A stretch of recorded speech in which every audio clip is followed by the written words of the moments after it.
host, Lauren Turner. Welcome to the Hawk.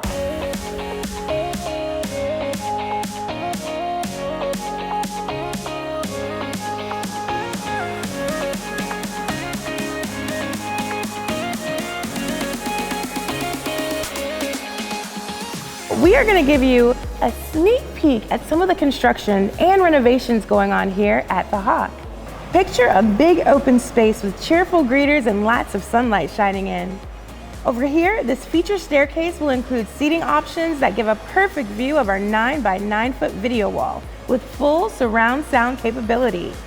The lobby will also feature touchscreen kiosks. This will give you the ability to go through virtual tours and sign up for classes right on the spot. Now let's go check out the Aquatic Center. Now this might be the biggest change made in this building.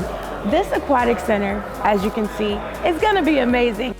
Here you'll have a water slide, zero depth entry, a lazy river, rock climbing wall, and a zip line.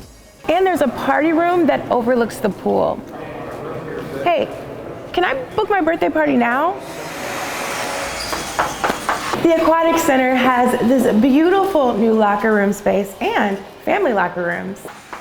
The Hawk used to be Harrison High School, and to honor the legacy of those alumni, we've created a legacy wall. Users can flip through the touchscreen to see past championships, state titles, and more from Hawk sports teams, bands, and visual and performing arts achievements. So we've only scratched the surface with updates on the Hawk, but don't worry, I'll be back soon with more. Until then, head over to fhgov.com.